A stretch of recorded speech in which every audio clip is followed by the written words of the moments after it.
सीधा साधा, क्योंकि हम ही हैं असली।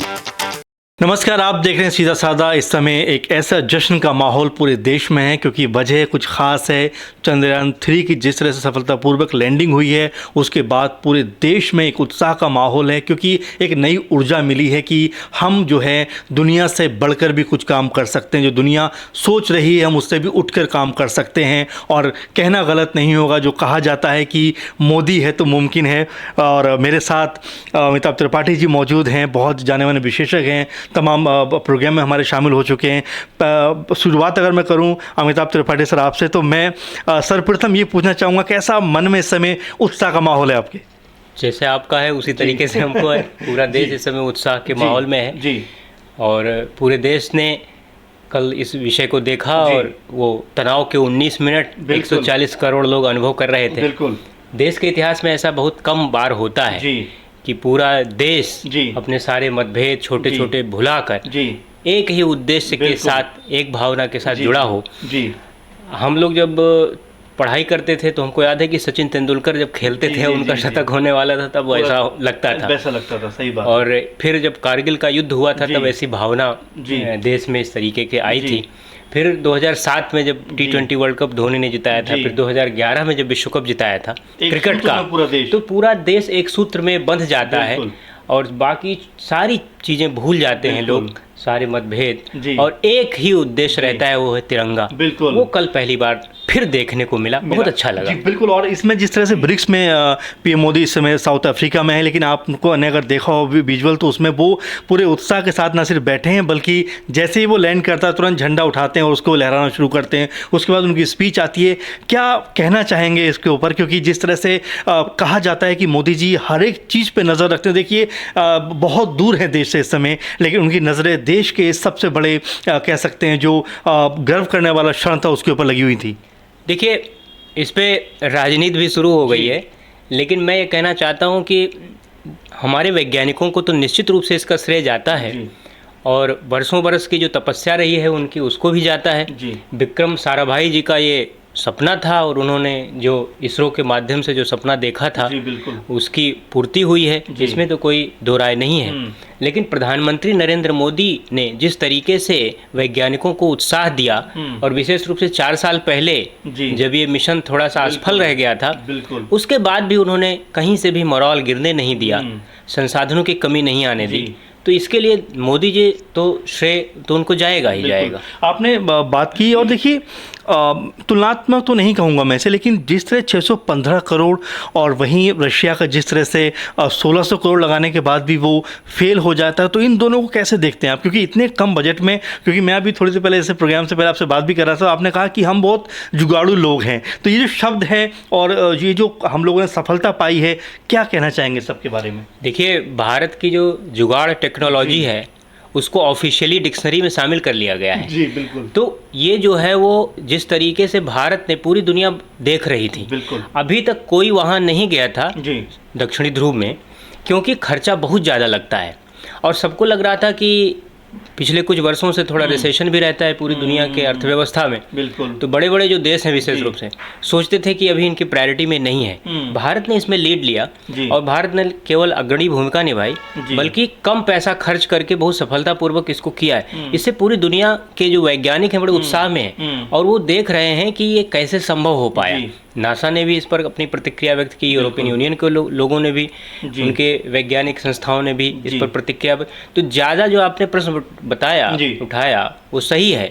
ज़्यादा उत्सुकता इसी बात को लेकर है कि इतने कम बजट में बताते हैं कि एक हॉलीवुड की मूवी से भी कम बजट इसमें खर्चा हुआ है और उतने में ही ये संभव कर दिखाया भारत के वैज्ञानिकों। जी चलिए अमिताभ त्रिपाठी सर, इससे थोड़ा सा आगे बढ़ते हैं। अगर मैं बदलाव की बात करूं कि जिस तरह से हम लोगों ने चंद्रयान 3 के जरिए एक बड़ा मुकाम जो हासिल किया है, बड़ी सफलता जो अर्जित की है, कैसे देख रहे हैं कि आने वाले दिनों में किस तरह से ये बदलाव होगा? क्योंकि जब भी हम कोई नया अचीवमेंट करते हैं तो उससे कोई ना कोई बड़ा परिवर्तन ज़रूर आता है। जैसा आपने कहा कि अभी तक इस तरह का किसी ने भी कदम नहीं उठाया था या कोई सफलता नहीं मिली थी। तो अब यहाँ से जो चीज़ें हैं दुनिया भर में, वो किस तरह से आप बदलता हुआ देख रहे हैं या देखेंगे?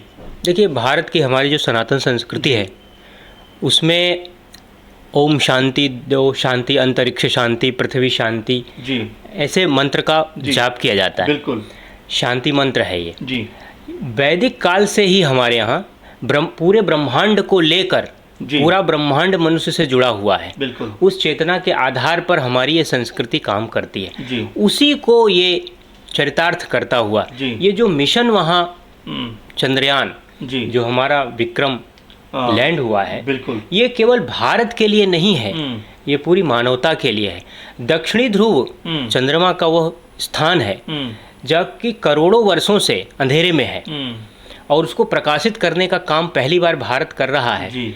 और भारत ने इसमें भूमिका निभाई। बिल्कुल। और मुझे ये देखकर बड़ा अच्छा लगा कि पहली बार पाकिस्तान के एक पूर्व जो मंत्री रहे हैं इमरान खान कैबिनेट के, फवाद चौधरी, जी, उन्होंने भी इसकी प्रशंसा की। यहाँ तक कि फवाद चौधरी तो कह रहे थे कि पाकिस्तान में भी लाइव टेलीकास्ट करिए। तो ये दिखा रहा है कि भारत ने मानवता के कल्याण के लिए जो एक कदम उठाया है उसने पूरी दुनिया को प्रभावित किया है।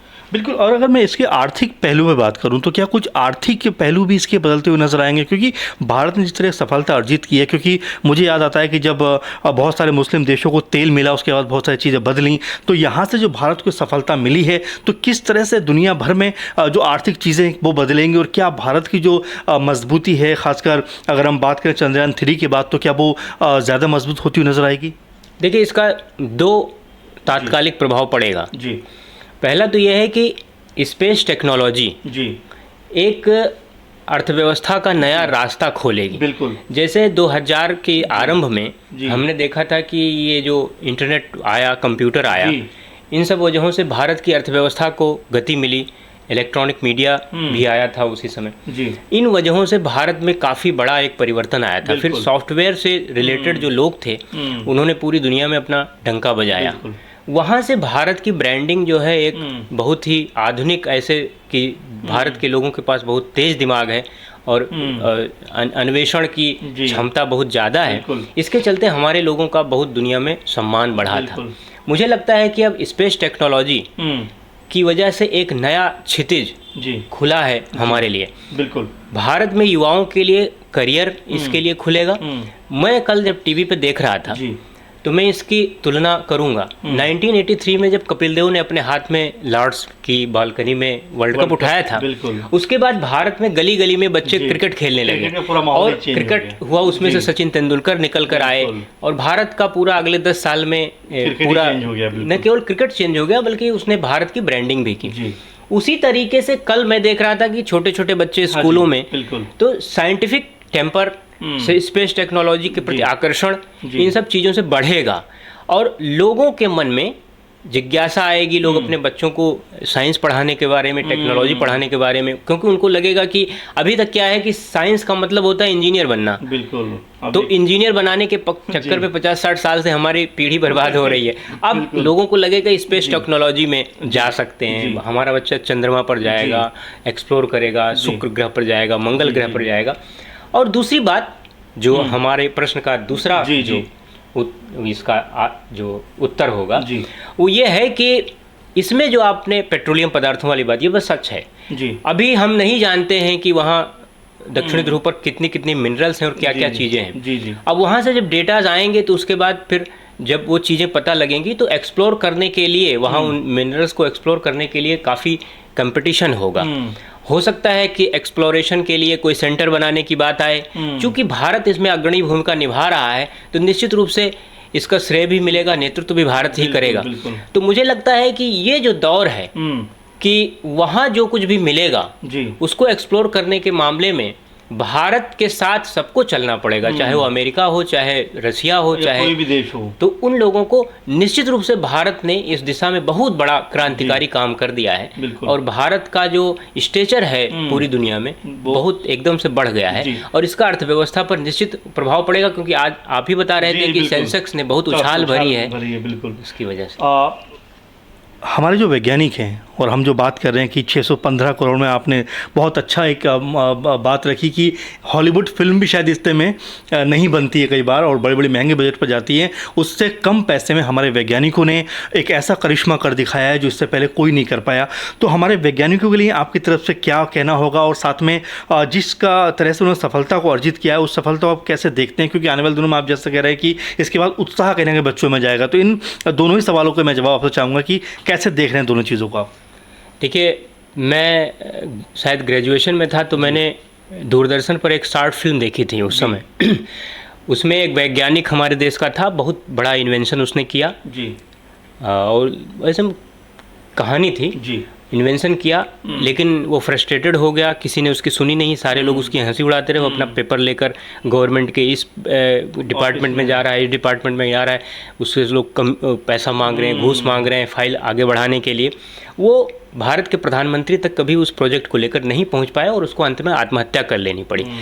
ये जो भारत में अभी, मैं इस पर राजनीति में नहीं जाना चाहता, लेकिन हमारे मल्लिकार्जुन खड़गे जी बोल रहे थे कि नेहरू जी का सब किया हुआ है। मेरा नेक्स्ट सवाल तो नेहरू जी का अगर किया हुआ है तो हमारे देश में वैज्ञानिकों की जो दुर्दशा है, देख रहे हैं कि अगर अमेरिका में जाकर कोई नहीं स्थापित हो तो उसको सम्मान नहीं मिलता, पैसा भी नहीं मिलता है। और हमारे बड़े बड़े वैज्ञानिक, कहना नहीं चाहता हूँ कि स्पेस टेक्नोलॉजी से जुड़े कितने सालों तक उनको जेल में रहना पड़ा, उनके ऊपर जासूसी का आरोप लगा। ये सब किन लोगों ने किया है, इसमें हम गहराई में जाएंगे तो बहुत विवाद खड़ा हो जाएगा जी।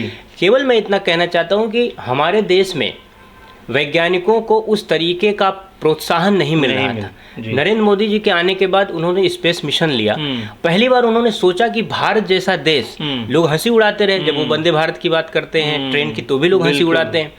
और लेकिन उन्होंने स्पेस मिशन भारत में, अब क्या है कि भारत में, हमारे देश में कम्युनिस्ट विचारधारा इतनी लोगों के दिमाग पर हावी है कि कुछ भी आप बड़ी से बड़ी बात करिए तो वो दाल रोटी पे ले आके कर देते हैं। अरे भारत तो भूखा नंगा का देश है, कैसी बातें आप कर रहे हैं। तो स्पेस मिशन भारत का हो और वहाँ भारत में इस तरीके से, तो उस पर भी सवाल उठाने लगते, अरे आप सैकड़ों करोड़ रुपए इस पे खर्च कर रहे हैं, यहाँ तो लोग भूखे नंगे।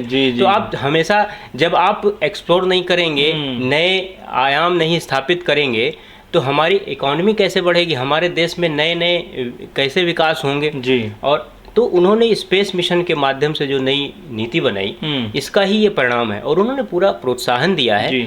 और मुझे लगता है कि भारत के इतिहास में ये बहुत ही एक निर्णायक क्षण है कि भारत वैज्ञानिक दृष्टिकोण से बहुत जबरदस्त तरीके से उछाल भरने वाला है जी। और भारत का पूरा जो दृष्टिकोण है, भारत के प्रति दृष्टिकोण बदल जाएगा जी। मैं हालांकि सवाल तो ये पूछना नहीं चाह रहा था अमिताभ साहब, लेकिन जिक्र चूंकि राजनीति का आ गया तो कहीं ना कहीं मैं आपकी सरसरी नज़र चाहूँगा कि राजनीति करने का मकसद क्या है, क्योंकि आपने शुरुआत में एक बात कही बड़ी खूबसूरत कि कुछ मौके ऐसे होते हैं जहां पर हम हिंदू, मुस्लिम, सिख, ईसाई से ज़्यादा भारतीय होना पसंद करते हैं। और कल वो मौका था जब हम पूरा देश जो था टीवी पे नजरें गड़ाए हुए था, उसमें भी कहीं ना कहीं हम ये चीज़ खोज लाते हैं कि ये नेहरू जी के ज़माने का था, ये राजीव जी के ज़माने का था, लेकिन जो सफलता है उसको क्या हम कमतर बताना चाहते हैं, या ये एक मोदी फोबिया है जो कहीं ना कहीं असर दिखाई देता है कि कुछ भी कर लो लेकिन हम उसकी तारीफ नहीं करेंगे। कैसे देखते हैं अमिताभ सर? आपने तो उसका उत्तर दे ही दिया जी जी। कुछ लोग ऐसे हैं कि जिनकी समस्या यही है कि नरेंद्र मोदी के खाते में नहीं जाना चाहिए। अब नेहरू की बात जब ये कर रहे हैं तो नेहरू जी के समय में साइकिल पर रॉकेट लॉन्च करने के लिए ले जाया जाता था श्रीहरिकोटा में। विक्रम साराभाई जी की क्या दुर्दशा थी। अभी रॉकेट बॉयज़ करके जो वेब सीरीज उसमें बनी है, उसको देश के लोगों को देखना चाहिए, हमारे युवाओं को, तब समझ में आ जाएगा कि नेहरू जी कितना प्रोत्साहित कहते थे करो, पैसा भी नहीं देते थे, रिसर्च भी नहीं करने देते थे, कोई इंफ्रास्ट्रक्चर प्रोवाइड नहीं कराते थे, कोई प्रोत्साहन नहीं देते थे। वैज्ञानिकों के कहते थे कि कभी तुम नासा के पास चले जाओ, कभी यूएसएसआर के पास चले जाओ, वो वहाँ से धक्का मार के भेज देते थे कि नहीं, हम आपको टेक्नोलॉजी नहीं देंगे कि तुम भूखे नंगे वाले हो। मोदी जी ने कहा कि आपको इधर उधर भटकने की क्या जरूरत है, आप अपने देश में करिए ना, आपके पास क्षमता की कमी थोड़ा है, जो चाहिए वो हम देंगे। ये भावना अगर नेहरू जी ने दिखाई होती तो आज हो सकता है 50 साल पहले हम ये काम कर गए होते। तो साइकिल पर भारत में रॉकेट लॉन्च किया जाता था, और किस तरीके से हाथ से बना के रॉकेट लॉन्च की, जैसे दीपावली का रॉकेट छोड़ते हैं ना, उस तरीके से विक्रम साराभाई जी ने रॉकेट छोड़े हैं वहां से। अब मल्लिकार्जुन खड़गे जी पता नहीं कैसे कह रहे हैं कि ये सब ये उन्हीं का दिया हुआ, तो ये माने ना कि उन्होंने ये सब किया। बिल्कुल बिल्कुल। हालांकि राजनीति हो रही है, बात सही है। आखिर में बस आपसे मैं यही जानना चाहूँगा कि इसरो क्या अब नासा के बराबर आकर खड़ा हो गया? क्योंकि हम, जैसा आपने कहा कि बहुत सारे वैज्ञानिक हमारे वहाँ पर काम करने के लिए जाते हैं, तो क्या एक माहौल डेवलप होगा अब कि विज्ञान की जो दुनिया है, जो साइंटिस्टों की दुनिया है, उसमें अब हम और ऊंचाई भरते हुए नजर आएंगे? ये मेरा बस आपसे आखिरी सवाल इसलिए भी कि मैं हमारे जो युवा साथी देख रहे हैं उन तक मैं आपका संदेश ये पहुँचाना चाहता हूँ। देखिए, ये भारत के लिए नहीं, मानवता के इतिहास में तीसरा पिछले आधुनिक कुछ दशकों में मैं मानता हूँ जी। खाड़ी के देशों में पेट्रोलियम पदार्थ जब मिला जी, तो पूरी दुनिया की अर्थव्यवस्था भी बदली, राजनीति भी बदली जी। फिर सॉफ्टवेयर टेक्नोलॉजी में जब भारत ने अग्रणी Y2K जब आया था, 2000 शुरू होने वाला था, तो लोगों ने कहा कि कंप्यूटर क्रैश हो जाएंगे क्योंकि वो उसमें 0 नहीं होता है। तो भारत के वैज्ञानिकों उस समस्या का समाधान किया। उसके बाद सॉफ्टवेयर टेक्नोलॉजी के मामले में भारत ने बहुत अग्रणी भूमिका निभाई, पूरी दुनिया ने लोहा माना। ये चंद्रयान 3 मिशन सफल करके भारत के वैज्ञानिकों ने एक बार फिर अपने को प्रमाणित कर दिया। निश्चित रूप से अब पूरी दुनिया विज्ञान के मामले में भारत के लोगों को बराबर का सम्मान देने के लिए मजबूर हो गई है। अब वो समय आ गया है। बहुत बड़ी बात अमिताभ सर आपने कही लास्ट में जाते जाते कि अब वो समय आ गया है जब हमसे अब दुनिया सीखे, क्योंकि अब तक तमाम दुनिया में हमारा जो मान सम्मान था वो वैसा नहीं था जो सिखाने वाला हो। लेकिन आज जो PM मोदी की वजह से कह लीजिए या इस सरकार की अच्छी रणनीति की वजह से कह लीजिए कि आज हमारा वो मान सम्मान दुनिया में है, जब दुनिया हमारी तरफ जो है बड़ी उम्मीद की नज़रों से देख रही है। अमिताभ सर आपने बहुत सारे बिंदुओं पर बात की, बहुत सारे महत्वपूर्ण जो पॉइंट थे उन पे हमारे दर्शकों को बड़े अच्छे से आपने बताया। बहुत शुक्रिया आपका हमारे प्रोग्राम में शामिल होने के लिए।